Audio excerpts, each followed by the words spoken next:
दोस्तों आज मैं आपसे बात करने वाला हूँ CTS यानी कि कार्पल टनल सिंड्रोम के बारे में। ये जो बीमारी है आप लोगों में से बहुत सारे लोगों ने अपने जीवन में अनुभव किया होगा कि जब भी आप सो रहे होते हैं तब आपके हाथों में अचानक से नमनेस आने लगती है, सुन्नपन आने लगता है, झंझनाहट होने लगती है। धीरे धीरे हाथों में दर्द होने लगता है और ये जो दर्द है ये आर्म की तरफ बढ़ता है, यानी कि उल्टा दर्द होता है। उंगलियों से शुरू होता है, धीरे धीरे लोअर आर्म और अपर आर्म पे ये होने लगता है। तो ये जो कंडीशन है ये कार्पल टनल सिंड्रोम कहलाती है। अब यदि हम बात करें कि आखिर कार्पल टनल सिंड्रोम होता क्यों है, तो कार्पल टनल सिंड्रोम होने का मुख्य कारण रहता है कि हमारी बॉडी में, हमारे हाथों में एक नस होती है जिसे कि मीडियन नर्व कहा जाता है। जब भी कभी मीडियन नर्व में या उस नस में किसी भी प्रकार का कोई कंप्रेशन होता है, यानी उस पर दबाव पड़ता है, तब उस दबाव के कारण हाथ में नमनेस, झुनझुनी, झंझनाहट, सुन्नपन, बहुत सारे लोग अलग अलग तरह से इसको कहते हैं, तो ये सारे सिम्टम देखने में मिलते हैं और दर्द होने लगता है। ये जो दर्द होता है ये खासतौर से कहाँ देखा जाता है? कलाई के निचले हिस्से में देखा जाता है, इंडेक्स फिंगर में देखा जाता है, मिडिल फिंगर में देखा जाता है और रिंग फिंगर के पहले हाफ में, यानी कि अंगूठे की तरफ वाला जो पहला हाफ होता है यहां पे खास तौर से देखा जाता है। इसके अलावा अंगूठे में भी दर्द देखा जाता है और मैंने पहले ही बताया कि रिस्ट के निचले हिस्से में भी ये जो दर्द है वो देखा जाता है। ये दर्द धीरे धीरे रिफर्ड होने लगता है, आर्म की तरफ आने लगता है। इस दर्द के कारण या इस बीमारी के कारण धीरे धीरे व्यक्ति के हाथ के काम करने की जो क्षमता होती है वो कम हो जाती है। धीरे धीरे उसकी ग्रिप ढीली पड़ने लगती है, कमजोर पड़ने लगती है और फिर वो एक तरह से पैरालिसिस जैसी कंडीशन उसमें डेवलप होने लगती है। अब यदि हम बात करें कि आखिर किस कारण से ये मीडियन नर्व में कंप्रेशन होता है, तो इसके बहुत सारे रीजन हो सकते हैं। जैसे कि मोटापा इसका एक कारण है। बहुत सारे मोटे लोगों में सामान्यतः कार्पल टनल सिंड्रोम देखा ही जाता है ओबेसिटी के कारण। इसका दूसरा रीजन हो सकता है कंप्यूटर पर काम करना। बहुत सारे लोग घंटों घंटों तक एक ही पोजीशन में बैठ के कंप्यूटर पे कीबोर्ड चलाते रहते हैं, माउस का यूज करते रहते हैं, तब उस कंडीशन के कारण प्रेशर पड़ता है और उस प्रेशर से मीडियन नर्व दबने लगती है, जिसके कारण ये समस्या देखने में आती है। इसके साथ ही मीनोपॉज के दौरान बहुत सारी महिलाओं में और प्रेगनेंसी के दौरान बहुत सारी महिलाओं में कार्पल टनल सिंड्रोम सामान्यतः देखने में आने लगता है। इसके साथ में रूमेटिक आर्थराइटिस के केसेस में भी कई बार सूजन आ जाने के कारण मीडियन नर्व में कंप्रेशन होता है, यानी कि वो जो नस है वो दबने लगती है और उसके कारण फिर कार्पल टनल सिंड्रोम बॉडी में डेवलप होने लगता है। यदि हम बात करें कि हम इसको किस किस तरह से ठीक कर सकते हैं, तो दोस्तों सबसे अच्छा तरीका यह है कि अपनी पोजीशन को, जब भी आप कंप्यूटर पर बैठकर काम कर रहे हैं या लैपटॉप पर काम कर रहे हैं, उस समय अपनी पोजीशन को चेंज करते रहा करें। लगातार एक ही पोजीशन में लंबे समय तक ना बैठें। आधे घंटे बैठकर 10 मिनट का गैप जरूर लिया करें। अपने हाथों को थोड़ा सा रेस्ट दिया करें। ऊंचाई आपकी टेबल की जो होनी चाहिए वो आपके कंधों से ज्यादा ऊंची नहीं होनी चाहिए, नहीं तो यहां से फिर प्रेशर डेवलप होता है और फिर मीडियन नर्व में कंप्रेशन होने लगता है। अब यदि हम बात करते हैं कि हम किन होम्योपैथिक दवाओं से कार्पल टनल सिंड्रोम को पूरी तरह से ठीक कर सकते हैं, तो इसमें दो मेडिसिन बहुत अच्छा रोल प्ले करती हैं। ये कॉम्बिनेशन मैं अपनी क्लिनिकल प्रैक्टिस में यूज करता हूं। इस कॉम्बिनेशन में आपको दो मेडिसिन लेकर आना है।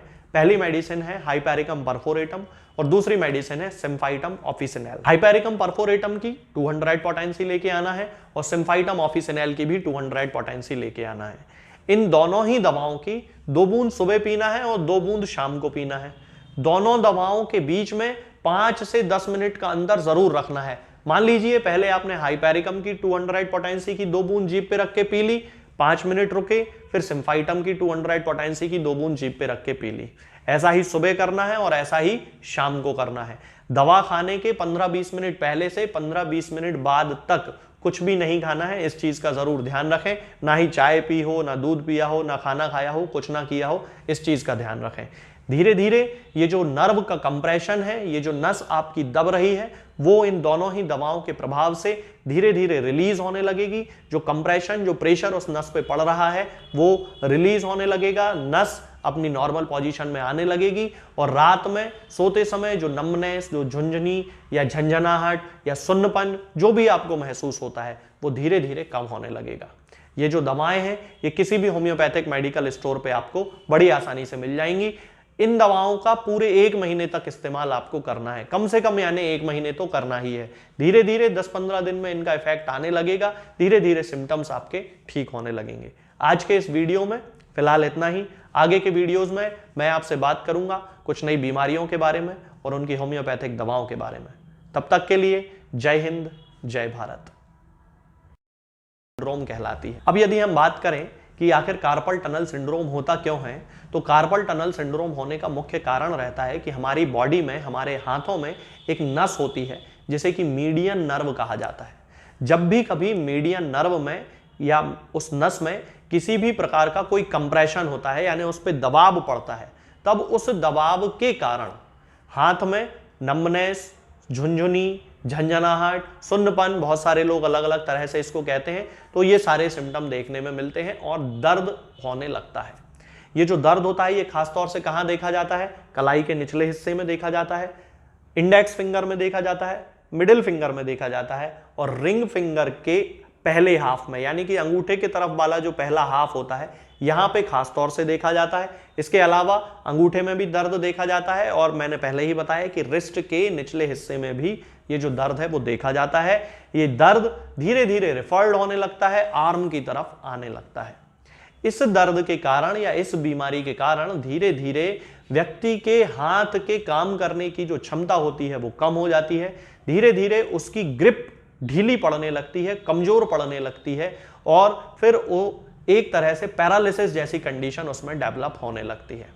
अब यदि हम बात करें कि आखिर किस कारण से ये मीडियन नर्व में कंप्रेशन होता है, तो इसके बहुत सारे रीजन हो सकते हैं, जैसे कि मोटापा इसका एक कारण है। बहुत सारे मोटे लोगों में सामान्यतः कार्पल टनल सिंड्रोम देखा ही जाता है ओबेसिटी के कारण। इसका दूसरा रीजन हो सकता है कंप्यूटर पर काम करना। बहुत सारे लोग घंटों घंटों तक एक ही पोजीशन में बैठ के कंप्यूटर पे कीबोर्ड चलाते रहते हैं, माउस का यूज करते रहते हैं, तब उस कंडीशन के कारण प्रेशर पड़ता है और उस प्रेशर से मीडियन नर्व दबने लगती है, जिसके कारण ये समस्या देखने में आती है। इसके साथ ही मीनोपॉज के दौरान बहुत सारी महिलाओं में और प्रेगनेंसी के दौरान बहुत सारी महिलाओं में कार्पल टनल सिंड्रोम सामान्यतः देखने में आने लगता है। इसके साथ में रूमेटिक आर्थराइटिस के केसेस में भी कई बार सूजन आ जाने के कारण मीडियन नर्व में कंप्रेशन होता है, यानी कि वो जो नस है वो दबने लगती है और उसके कारण फिर कार्पल टनल सिंड्रोम बॉडी में डेवलप होने लगता है। यदि हम बात करें कि हम इसको किस किस तरह से ठीक कर सकते हैं, तो दोस्तों सबसे अच्छा तरीका ये है कि अपनी पोजीशन को, जब भी आप कंप्यूटर पर बैठकर काम कर रहे हैं या लैपटॉप पर काम कर रहे हैं, उस समय अपनी पोजीशन को चेंज करते रहा करें। लगातार एक ही पोजीशन में लंबे समय तक ना बैठें, आधे घंटे बैठकर 10 मिनट का गैप जरूर लिया करें। अपने हाथों को थोड़ा सा रेस्ट दिया करें। ऊंचाई आपकी टेबल की जो होनी चाहिए वो आपके कंधों से ज्यादा ऊंची नहीं होनी चाहिए, नहीं तो यहां से फिर प्रेशर डेवलप होता है और फिर मीडियन नर्व में कंप्रेशन होने लगता है। अब यदि हम बात करते हैं कि हम किन होम्योपैथिक दवाओं से कार्पल टनल सिंड्रोम को पूरी तरह से ठीक कर सकते हैं, तो इसमें 2 मेडिसिन बहुत अच्छा रोल प्ले करती हैं। ये कॉम्बिनेशन मैं अपनी क्लिनिकल प्रैक्टिस में यूज करता हूं। इस कॉम्बिनेशन में आपको 2 मेडिसिन लेकर आना है। पहली मेडिसिन है हाइपेरिकम परफोरेटम और दूसरी मेडिसिन है सिम्फाइटम ऑफिसिनेल। हाइपेरिकम परफोरेटम की 200 पोटेंसी लेके आना है और सिम्फाइटम ऑफिसिनेल की भी 200 पोटेंसी लेके आना है। इन दोनों ही दवाओं की 2 बूंद सुबह पीना है और 2 बूंद शाम को पीना है।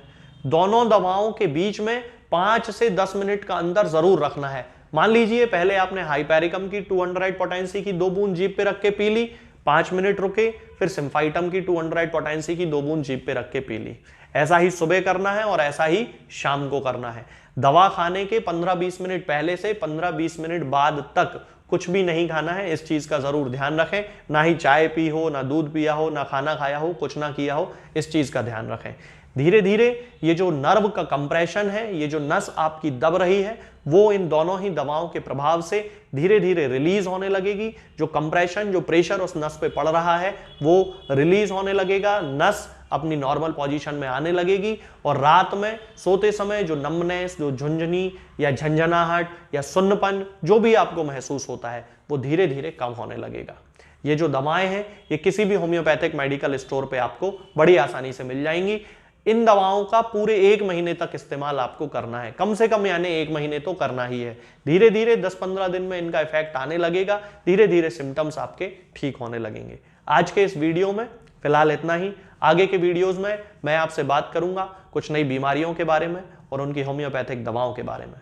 तब तक के लिए जय हिंद, जय भारत।